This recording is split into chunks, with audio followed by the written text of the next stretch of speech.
कहानी एक ऐसे घर से जहां शादी का माहौल है, लेकिन टेंशन और शांति इतनी कि शादी का घर किसी जंग के मैदान जैसा दिख रहा था। अरे जैसा मर्जी डेकोरेशन कर दो, पैसों की चिंता मत करो। इतना पैसा जब लड़के वालों को दे दिया तो फूल वालों को देने में मुझे क्या दिक्कत है? अरे धीरे बोलो ना, साफ लग रहा है कि फ्रस्ट्रेटेड हो। अरे तुम तो चुप ही रहो। एक बेटी संभाल नहीं पाई। सारा दिन मैं काम पर जाता था, सोचता था घर पर बच्चों को अच्छे से संस्कार मिल रहे होंगे, लेकिन नहीं, मैडम को तो अपनी किटी और फैशन से फुर्सत मिले तब ना। माँ चुपचाप वहां से चली जाती है। समझ में नहीं आता कि आखिर शर्मा खानदान में हो क्या रहा है। कल तक चिड़िया सी फुदकने वाली शीना की शादी यूं अचानक एक मोटे काले लड़के से क्यों हो रही है?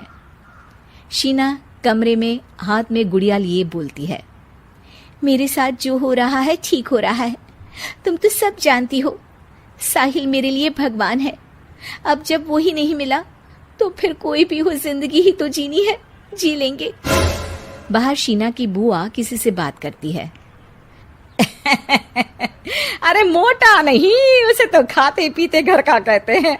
अब ओबेरॉय का नाम भी किसी को बताने वाली बात है। उनका इकलौता लड़का तो करोड़ों की सामी तो है ही। अरे हमारी शीना बिटिया तो रानी बनेगी, रानी। इन सब के बीच कहीं कोने पर शीना हाथ में मेहंदी सजाए बैठी थी और आंखों में आंसू सजाए।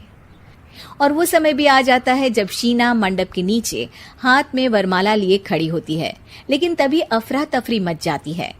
कोई कहता है, अरे लड़के की माँ को हार्ट अटैक आ गया। अरे अच्छी खासी थी, कैसे हो गया? अरे कहते हैं ना, किसी किसी लड़की के पैर अच्छे नहीं होते, हो सकता है कि मनहूस है ये लड़की। शीना पास खड़ी सब सुन रही थी। फिर शीना अपने कमरे में आ जाती है। शादी ये कहकर नहीं होती कि लड़की मनहूस है। अब लगातार शीना के लिए लड़के देखने आते, लेकिन आस पड़ोस या किसी के कहने पर शादी हर बार टूट जाती। लेकिन एक दिन, अंकल, मैं काफी दिनों से आपसे मिलने की कोशिश कर रहा था, लेकिन हिम्मत नहीं हो पा रही थी। अरे बेटा, हिम्मत तो हमारी टूटी पड़ी है। वैसे कौन हो तुम? मेरा नाम साहिल है अंकल। मैं शीना से प्यार करता हूँ और उसी से शादी करना चाहता हूँ। अरे अब तो किस जात के हो ये भी मायने नहीं रखता। बेटा, मेरी बेटी मनहूस है। ये सब कहते हैं कि इसीलिए उसकी शादी नहीं हो पा रही। अगर तुम शादी करने को तैयार हो तो ठीक है। शीना की शादी साहिल से हो जाती है। अगले दिन साहिल की माँ का देहांत हो जाता है और एक बार फिर लोग शीना को अपशकुनी कहने लगते हैं। अरे खा गई दीदी को ये। अरे क्या जरूरत थी साहिल किसी मनहूस को घर लाने की? पर बुआ, माँ की तो तबीयत पिछले कई साल से खराब थी।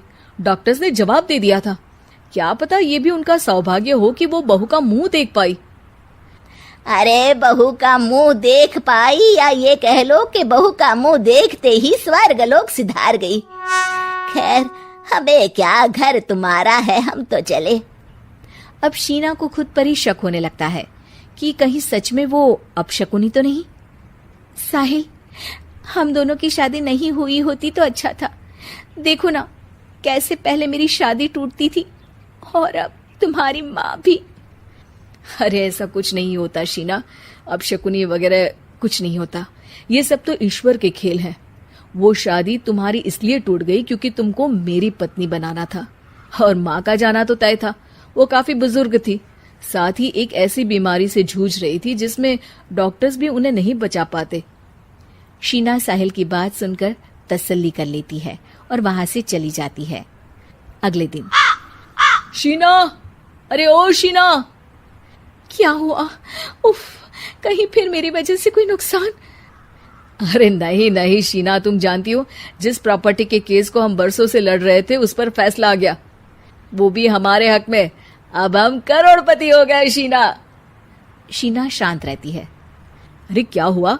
करोड़ पत्नी बनकर तुमको खुशी नहीं हुई? शीना की आंखों में पानी आ जाता है। चलिए जी, कुछ तो अच्छा हुआ मेरी जिंदगी में आकर आपके साथ। साहिल शीना को गले लगाकर कहता है, मेरी नई नौकरी भी तुम्हारे ही आने से लगी। ये प्रॉपर्टी का केस जीता। सब कुछ तो तुम्हारे आने के बाद ही हुआ, फिर तुम मनहूस कैसे? ये सुनकर शीना खुश हो जाती है।